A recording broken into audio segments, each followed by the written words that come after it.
ready for the convention. It's going to be really, really good. It's going to be literally the biggest, boldest event we've ever done. You're talking about literally a big tab, independent and black, like well over $100,000. And we are bringing in, we have over 40 people coming in that are going to be in Orlando. Now, is it just, it's in person or just virtual? We do have a virtual, we do have both, but the virtual, there's only certain things you can catch from the virtual. The in person, the reason we're doing an in-person event, because remember, all through the year we have lots of virtual events, and we did a ton during the pandemic. But this in-person event is the one that allows us to really dig into one of the most important ingredients in building community and building Black wealth, and that ingredient is called love. Love is everything, and love is something that's easier to feel when you're in the same room, when you're in the same space. And why do I point to that? Well, because Black love and the ability for us to love ourselves and love our community and love each other, um, that's the glue. That's the glue that brings things together. Like I've been doing business with my brother for many years, and I don't care how much money we make because I love the dude. That's it. And I have team members, that are super loyal, and I'm loyal to them because we just all love each other. And so that those bonds, forging those bonds with each other, is why you want to do in-person events. And now that the pandemic's clearing up, last year we did the All Black National Convention virtually, and it was successful. Lots of people came, but I really wanted to come together in Orlando. That's why we're doing it that way. The hotel is super nice. It's luxurious. It's the Omni Hotel. 9 restaurants, Disneyland, or Universal Studios is right down the street. We have a whole curriculum for children, so it's very, very child friendly. Also, we're covering pretty much everything that we think Black people need. With the number one thing that drives all of this is solution orientation, right? We're not bringing in people because they're famous. We're not bringing in people because they know how to hoot and holler and give a good speech. Some of them do, but that doesn't, Black folks have been giving good speeches since slavery. A good speech doesn't do much more than just, give you some good words that make you feel good. You can get that from your pastor at church. We're looking for people that want to solve problems, that can solve problems, that are ready to, figure out the solution and execute the solution, because we're building the future, right? So the URL is allblacknationalconvention.com, and that's where you can take a look. If you have any questions at all about anything, if you bought a ticket and you want to change your ticket or anything like that, go. You can write this email down. Somebody please type this in. It's support@theblackbusinessschool.com. Support@theblackbusinessschool.com. So write that. I'm gonna say it one more time. Support@theblackbusinessschool.com. We have an excellent support team that is waiting, just sitting around waiting for you to reach out. If you have any questions, if you ever hear about anybody that says, "Oh, I did something with the Black Business School and it didn't hear from anybody," give them that email address, support@theblackbusinessschool.com, because we've got people waiting. So sometimes what might happen is somebody might email the wrong address. They might email support@boycewatkins.com, or they might, reach out, and miss something in the email. But we're there. We're on top of it. The team is extremely competent, and I'm very, very proud of them. And the last thing I'll throw in there is we were sitting around and we were actually thinking about some fun things that we added, not just speed dating. So if you're looking for a good relationship with somebody that has similar values, which is extremely important for dating and family building and all that stuff. We are doing speed dating because, my wife is a hopeless romantic and a relationship expert and a relationship therapist. She really wanted to do speed dating. So they got together as a team and they put together a speed dating thing, but also the speed networking. So if you're not looking to hook up with anybody, you're in a good situation. There's also ways that you can form business relationships with others as well. And then we have the fancy night. We have the B1 ball, where at the ball, that is a VIP ticket, because it's expensive. It's like more expensive than our wedding was, and so the menu will be chicken and salmon, and along with the vegetable and the starch. I can't remember exactly what it was, and the dessert. And we're gonna have an award show. We're gonna have Victory Boyd, who is gonna sing the national anthem at the NFL season opener, but she backed out actually because they told her family that she had to get the jab.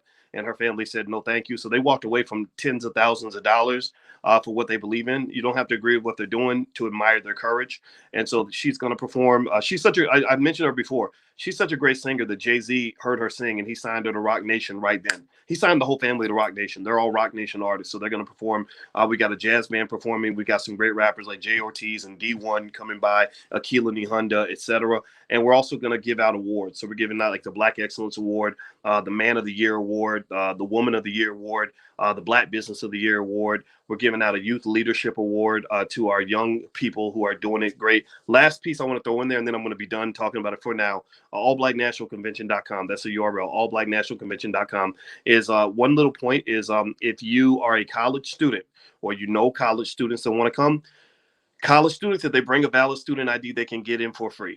College students can attend the conference for free because, and the reason I'm doing that is because we really need those young people to be involved in the movement that's going to build the next generation. When you're building out a multi-layer, multi-generational legacy, you must do everything you can to empower and train the next generation to execute at a high level, right? So the young leaders are more important than you and I because we're going to be gone one day. They're going to carry on all this legacy, all this Black excellence that we're putting in the air. They're going to be in these training sessions. They're going to be watching these videos 100 years from now. I want to make sure that they're ready for the future. So if you're a college student or you know one, and they have a valid student ID, they can come to the convention for free. So that's it. That's my pitch. I hope you guys will join us. We won't let you down. Every convention has been amazing. It's been life transforming. Also, your children will be transformed because we have a whole curriculum for children. So when your kids go home, they're gonna be trained on wealth. They're gonna know more about wealth than the average college educated adult by the time they walk out that building. Like that's how serious we've laid out the curriculum. We got the best in the world, thought leaders, all that stuff. All right, so let me jump in and tell you where we are for tonight's book club meeting. We are on chapter 5 of Black Labor, White Wealth by Dr. Claude Anderson. If you don't have a copy yet, you can go to powernomics.com. That's the URL, powernomics.com. And we are reading a chapter where basically Dr. Anderson explains why Blacks cannot emulate ethnic immigrants. A lot of people have stated regularly that, well, if Black people just do what immigrants do, everything will be okay. Dr. Anderson makes an argument to say that's just not the case. And I think that's an important point to make, given that if you talk about the disparity in terms of resource allocation, you guys know what's going on in Afghanistan. They just spent $6 billion bringing Afghans over here. And I did the math. I think I could, from the numbers I saw, it was something like $200,000 per person or something crazy. It was a really high number. And I said, whoa. So, my thing is that we were here first and we built this country. Black labor did translate into white wealth. And I think that we have to push ourselves to the front of the line. And it doesn't mean we have to hate anybody to do this. I want to make it real clear that we are not I don't think you have to spend your time being mad at anybody or disliking anybody. So that means if you're LGBT, we don't hate you. It's just our particular belief system is that your sexuality doesn't have to be the first thing I know about you. I want to know you as a human being. I really don't want to. I don't need to know what you're doing in the bedroom. I'm not going to judge you on that. Don't judge me. It's what it is, right? So I think that it's real clear to understand that the B1 philosophy means that we're just going to be Black first. Anything that they're laying out there to divide and conquer, we're going to do our best to avoid that, right? And we're going to do our best to utilize the superpower of empathy. Going back to that word love, remember we started talking about love. Love is the most powerful force in the universe. So love is love. If I love you, that might also mean that I want to empathize and connect with you. I want to understand you, right? So that means that if I voted for Biden and you voted for Trump, I'm not going to hate you for that, because you're my cousin. Like I've been knowing you since you were 10, or 5 or 1 or whatever. Right. So rather than me saying I'm not talking to my cousin anymore because he voted for Trump, I say, you know what? That's my cousin. I don't care who he voted for. My cousin has the right. He has a sovereign right to vote for who he wants to vote for. I got the jab. My cousin didn't get the jab. That's okay. He has a right to make a choice on whether or not he wants to get the jab. I'm not going to be mean to him. I might try to talk him out of it. I might give my point of view, but I'm not going to come in there and say, I'm not going to talk to you anymore. I'm going to destroy this love that we have. Remember, the love is what came first. The love is the precious asset that you owned, all right, before you were divided. I'm not going to let anything undermine that. And I'm just going to find common ground with you. Look, I'm just going to say, look, you did some things I don't agree with, but I still love you, right? So let me read some of this here, and I'm going to break it down as we go through it. So chapter 5, page 86, And again, you can go to powernomics.com if you don't have a copy of the book. The book club is free. I just ask that you go to respect Dr. Anderson and his work. Go to powernomics.com, buy the books. Christmas is coming. Buy books for your loved ones and stuff like that. Don't give them just a bunch of toys. Give them something that's going to work. Give them copies of Dr. Anderson's books. Give them shares of stock. This is just a suggestion, but you want to give them something that's going to make them better and help them build. So he says, during the last 3 decades, it's become politically correct to dump blacks into their racial problems and their racial problems into broad categories such as ethnic issues, special interests, and minority groups. It is also popular now to view the grievances of all groups as equal in all respects, placing blacks into an aggregation of dissimilar groups and equating their circumstance with other minorities is little more than political sleight of hand, an illusion of equality in a so-called colorblind American society. It's funny when you talk about dumping black people into other groups, right, and sort of assuming that we're just like everybody else. We're on page 86, by the way, Bonita. It's funny. It reminds me when I was working on my PhD. One of the rules of PhD students is that you are seen and not heard. You go to the faculty seminars where research is being presented, and you're not supposed to say anything. You're not supposed to ask questions. And I followed that rule most of the time. I mean, I was kind of a big mouth. I've always been outspoken about racial issues, and it got me in a lot of trouble. But I kind of, in this case, I didn't necessarily feel the need to jump out there. And I remember there was a Stanford professor. I forgot his name, but I remember he was a big shot because they gave him a lot of respect. And he came in and he did this research paper where he was talking about investing attitudes, based on whatever, I forgot what it was, how different ethnic groups have different preferences when it comes to investing, different perceptions of risk, different ways of thinking about money and wealth and all that. And that's 100% true, right? Things like what they call risk aversion, how you view risk is very different for, say, black people than it is for other people. That's true. So he said something like, he was going through his study and he kept saying, and my result, see, what you do is you write your paper and you come up with this great result, and that's what gets you published in the journals. And that's what makes your work important, right? So he's like, oh, my result is great and it works, even if you control for the race of the participant in the study, even when you control for race, it doesn't matter. Even when you control for race. And he kept saying, even when you control for race. And I remember thinking he didn't really control for race, right? Because I knew the fundamental underlying assumption of his statistical model was that either you were white or you were non-white. He broke people into 2 groups, white and non-white. That's it, right? And I sat there and I said, and then I couldn't help it. You know me, sometimes my mouth gets me in trouble. My mother used to say, boy, your mouth will either make you great or get you killed. And this one almost got me killed. Like I almost didn't become Dr. Watkins because of this, because PhD programs are really political. So I just said, well, did you really control for race? And I remember the guy froze and the room got quiet because I wasn't supposed to talk. And he looked at me like, I don't know you. Like, who are you? Right? Like, you're a nobody. Right? And I was like, but I'm the only black person in the building. Right? Because there were no other black PhD students. There just literally, you had to search far and wide to find black PhDs in finance or whatever. So I was like, well, actually, you didn't control for race. I said, because you have 2 groups. You have white and you have non-white. And so when you have a group called non-white, what you're assuming is that everybody in the second group is the same.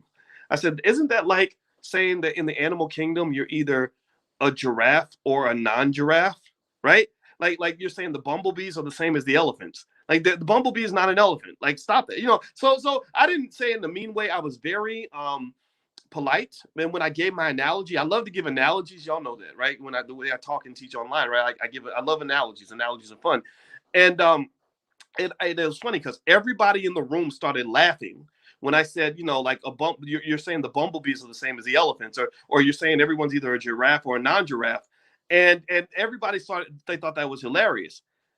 The only 2 people in the room that didn't laugh was him and me, right? I wasn't trying to make fun of him, but he was pissed. He was so mad.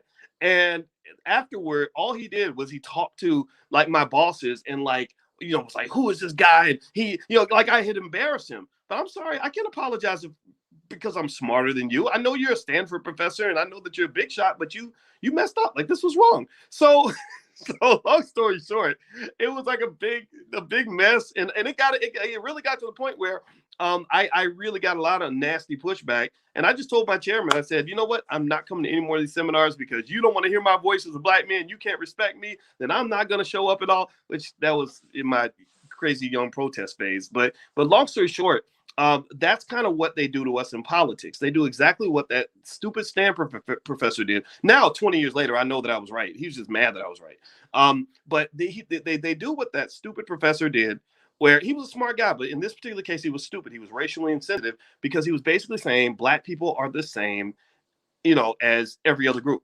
That being black is the same as being Asian, which is the same as being Afghan, which is the same as being Jewish, which was the same as, like even with Hispanic people, they're not even like each other. There are like 20 different versions of people that come from Latin America. The Cubans are not the same as the Mexicans, who are not the same as the Colombians, right? And so basically what Dr. Anderson is saying is that they've done that to you politically. They've lumped you into this group, this sort of plain vanilla group that where you're just sort of like, okay, you're not a white man. Well, we're throwing you in this pile. And all of the issues that you have are the same as everybody else's issues. So your issues as a black man are the same issues that a white woman has when she's thinking about feminism. And that really, what that does is that dilutes the claim that you have on the wealth of this country, because white women didn't build America the way black people did. I'm sorry, they just didn't. Asian people didn't build America the way we did. Nobody else did. So what he's saying in particular is you have to make sure that your claim is unique and specific, and not get into this whole like blended overly committed to this cross sectionality that they teach on a lot of college campuses now. They take our best and brightest. These are our kids that made straight A's in school. They drag them away to these big white universities, and they get them to believe that they are sort of part of this big fat watered down coalition, and then they come home and they end up becoming liabilities to the community when they should have been assets. They're not specifically seeking to help the black community because they're overly distracted by all these other groups and all these other issues, and it becomes a complete mess. All right, so anyway, let me keep going. I'm on page 86. So he says, America is far from being colorblind, and equality exists only in the minds of those who pretend that inequality is equality. It is disingenuous to equate Black Americans' conditions with any other ethnic, religious, or so-called disadvantaged minority. Blacks have a unique history in this country in that their status it was determined by the dominant society's national public policy on the use of Black Americans. Grouping Blacks with less aggrieved groups, in effect, mutes and obscures the legitimate grievances of Blacks while veiling the moral, legal, and financial responsibility the dominant society has to correct the suffering of, at that time, he says 36 million, but now it's 40 million Black Americans. Declarations that the country is now colorblind are misstatements that resolve nothing. The colorblind myth simply maintains the status quo, thereby keeping Blacks non-competitive and marginal. If 4 centuries of slavery and Jim Crowism have taught Blacks anything about race relations, it is that as long as people can see, color will be a factor. Both by nature and nurture, humans are motivated to be self-centered and to place their self-interest above all others. Self-interest leads to competition among individuals and groups for material and social gains. Carl D. Negler reasoned that in a fluid and competitive social structure, all devices are used to or called upon to assist in the gaining and maintenance of status, power, and economic advancement. So that's really important, right? Status, power, and economic advancement. One of the things that's interesting, I was watching the Sopranos movie with my wife today, and they have a real. I was really surprised that they had a whole racial theme in the movie. It took place during the 1967 race riots in Newark, and there became a situation where the Italian guys had a black guy that worked for them, right? And they were used to the black guy, doing his job and getting getting some chump change in exchange for doing the work. And they didn't understand what they felt betrayed when the black guy was like, no, actually, I want to be the boss, right? He went to a couple of Black Power seminars and stuff and got pumped up about, understanding the importance of ownership and control. So he started going head to head with them. And so in America, that's kind of what you deal with, is that you have a social structure that makes the assumption that Black people are not there to be competitive with whites. So that's why you're going to get, sorry, that's why you're going to get so much pushback when you try to compete. Because they're just not used to that, right? But it's natural. You should expect that, right? When you jump in the competition, you can't just whine and cry because they're competing with you. That's what competitors do. You compete. Okay. So he says dominant white society has a long history of masking the reasons that it would not correct the debilitating conditions that it has imposed on Black people. Dan Lacey, an historian, criticized the hypocrisy of the dominant society's attitude toward Blacks, saying, quote, whites denounce Blacks as lazy, and lacking ambition, while they resent Black competition. They are angered by taxation for welfare and other social programs, but are equally angered by equal opportunity and affirmative action job policies for Blacks. They mock the lower academic achievement of Black children, then assign the best teachers, materials, and financial resources to white schools in the suburbs. Now, my 21st century solution to all of this is what I call the Black Core of Three. Well, we talked about this before. Black Core of Three says that in order for us to be empowered, we must educate our own children, create our own jobs, support Black businesses. So that means that rather than simply hoping that they give you, the best educational material, just know that in our heads, we're really smart people. We have a lot of education in our community. We can educate our own kids. Mary McLeod Bethune built schools with a book and a building. That's all she needed was a book and a building. And she educated Black kids better than any white school ever could. Because again, going back to that theme, the word for tonight is love, right? She loved those kids. When you love something or you love someone, you go harder and you go further for that thing or for that person than you would otherwise, right? So one of the things that the system is lacking when it comes to your children is it's lacking love. They don't love your kids, right? They love their kids, right? And that makes sense, right? Because you don't love their kids. So why should they love your kids? Why are you mad that they don't love your kids when you don't even love their kids? What you probably want to do is understand that when he's talking about two major areas, when you talk about the delivery of education and the delivery of economics, all that can be done within the community and within the family. Period. That's it. And really, this is why things like Project 2070 are so important. By the year 2070, and that's really a long shot. Really, you could do this by the year 2050. If you give your children that economic infrastructure now, like you start investing for them now and give them assets now, with things like the $5 a day investing program, stuff like that, which you can pick up a copy at the allblackagenda.com. Then what happens is when your child hits adulthood, they're not they're not starving. They're not sort of struggling. They're not sitting there buried under student loans with no income where they have to go to work and they have to send their kids to a public school. Instead, they can say, because you've trained them right, you've trained them on all the things that matter. They would, your daughter gets to be 26 and she marries another B1 kid, in the year 2055. And so both of them have parents that did the $5 a day investing program. So each of them is walking into the relationship with assets. Each of them is walking in with $300,000 liquid, inflation adjusted, right? So they've each got $300,000 liquid. They don't just have money. They have a lot of skill and know-how in two key areas. One is how to grow that money, and how to make money through, say, a family business, how to operate together as a unit with love. See, there's that word love again, right? Where we have a structured household where there's plenty of love and we're working together on some sort of family business that generates our income that's independent from the system. And then two, they're able to educate their own kids because they can afford to stay home from work because they have an endowment. You've endowed them, right? They're ready. They have an endowment, just like Harvard University has an endowment. Major corporations have an endowment, right? So you've endowed them. Now they can stay home from work. They can build their family business.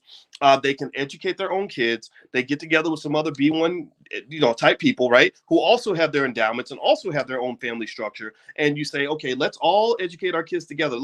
We don't like the school system, so we're going to create our own little school system with a homeschool co-op where basically we're going to rent out or lease out a building, bring all of our kids there, and we're going to hire a set of educators who are going to give a curriculum that we approve of, who are going to educate our kids. It's not that hard to do if you have time. It's not that hard to do if you know what you're doing. It's not that hard to do if you plan ahead. But if you try to do it now, it's tough, right? Because you got things like, well, I got to pay the rent, so I got to go to work, right? And I can't, so I got to send my kids to school because I can't afford to stay home because I need to go and take this job the white man offered me in order to get by. It doesn't have to be that way if you have an endowment. Jewish people have been doing this since forever, right? They got Hebrew school, right? I remember when riding the school bus home, and the Jewish kids would get off the bus and go to Hebrew school after they went to regular school. You have some Asian families that can do this, right? Our people did this back, before integration, before they were allowed to go to white schools, right? So just think differently. That's how you can solve these problems. They are very solvable, very easily solvable. All right, so let me see here. So he says, whenever blacks attempt to change their circumstances by demanding assistance from the various levels of government, whites predictably ask the question, why can't blacks be self-sufficient like the Jews, Italians, or other ethnic groups and help themselves rather than going to the government for assistance? Some blacks, those who lack competitive skills and income opportunities, ask government and white society for public assistance because they prefer public aid to stealing what they need. Most blacks are demanding compensation or reparations from the government for the centuries of expropriated labor and the legacies of slavery and Jim Crowism that continue to place European whites, Hispanics, and Asians over them. Blacks are too socially and economically handicapped to effectively compete in an integrated society with advantaged racial and ethnic groups or other protected minorities such as women and the disabled. To classify and equate blacks with these groups is not only a dishonest do-nothing approach, it also portends serious future social disturbances. America has maintained a racial and ethnic ranking of preference. And he says, see table 6. I'm going to go have to look at table 6 real quick. I'm on page 88, by the way. So let me see if I can find this table in the back. Table 6, table 6. All right, let me see.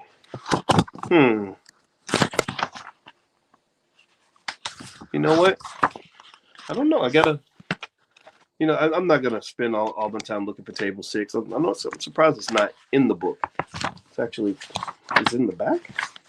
You know what? I'll get to it later. We'll go back to it. These preferred groups have a double advantage over blacks.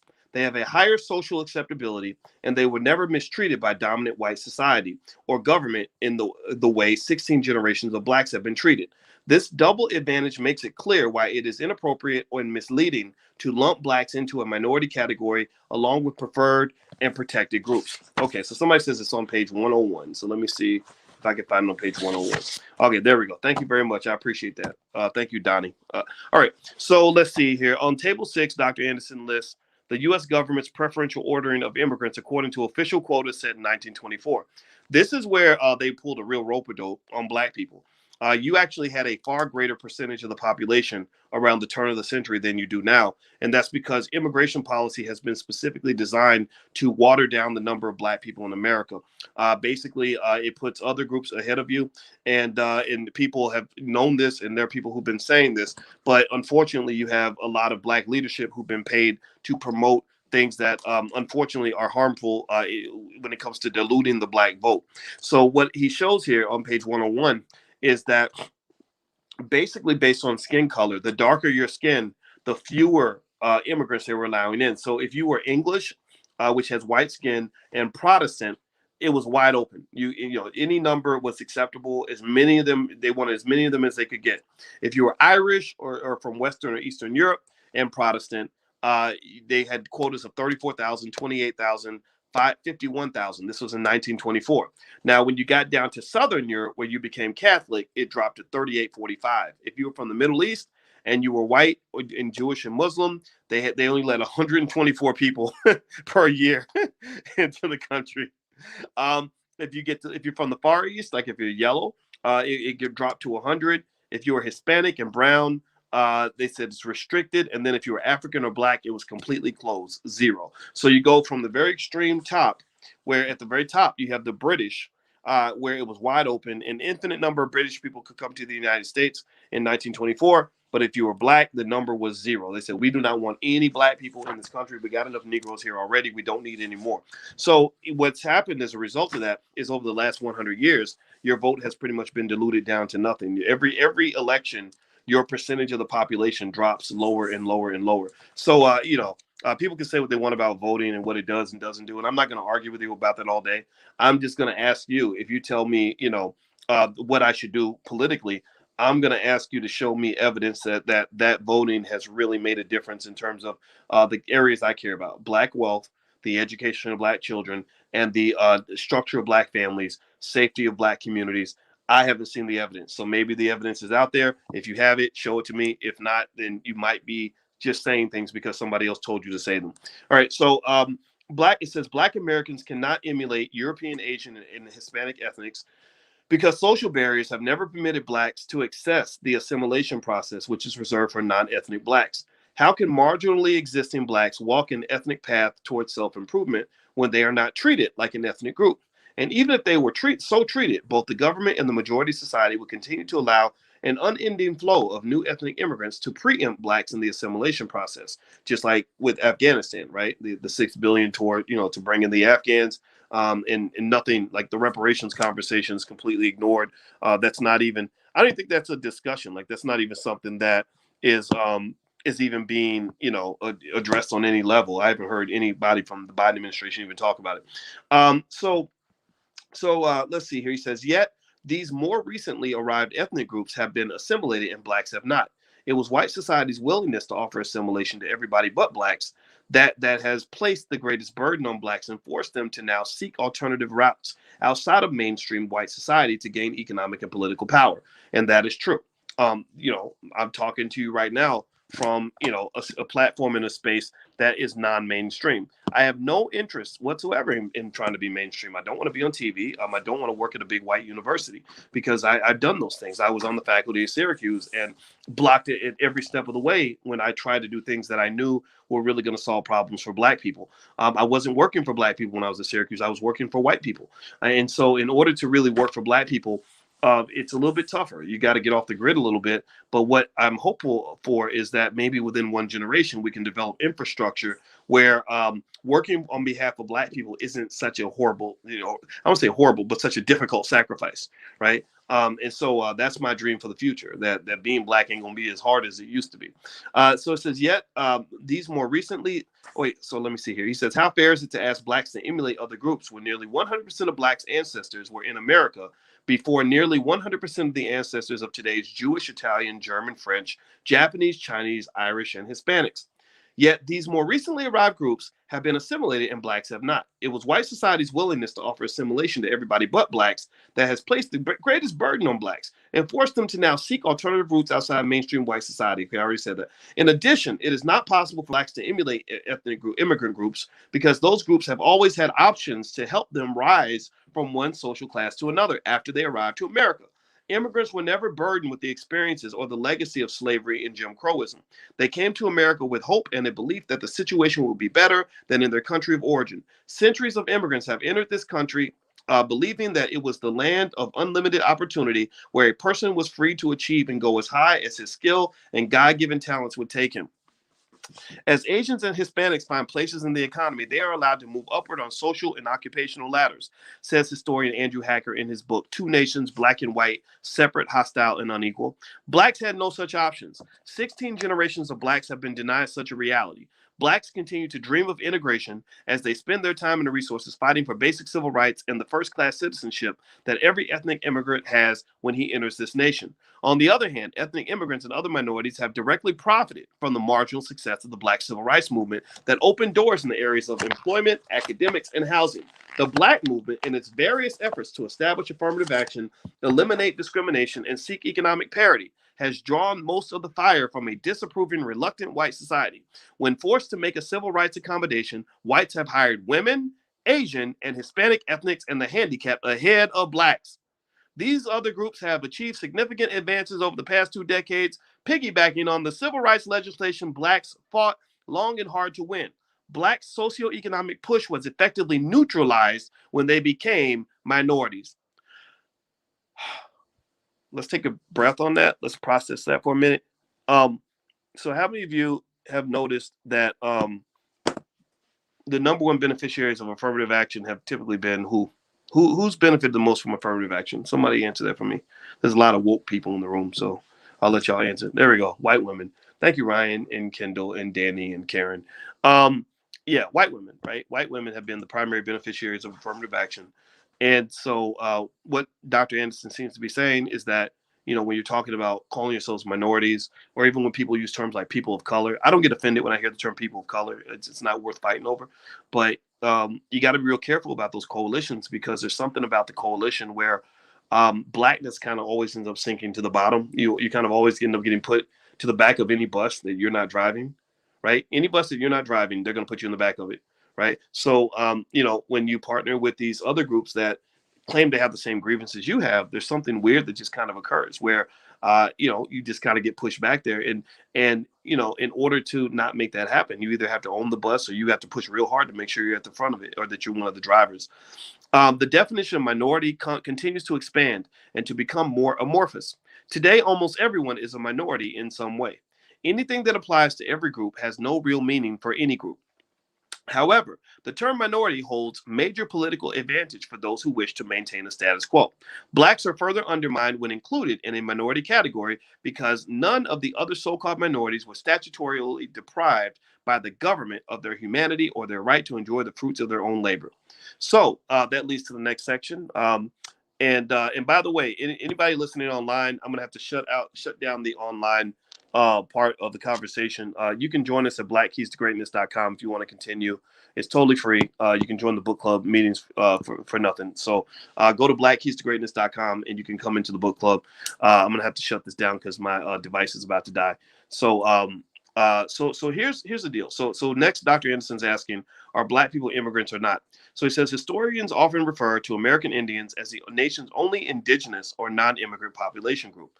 This notion is false. If American Indians are America's only non-immigrants, then that would make blacks immigrants, which they are not. The ancestors of American Indians migrated to North America across the Bering Straits from Asia.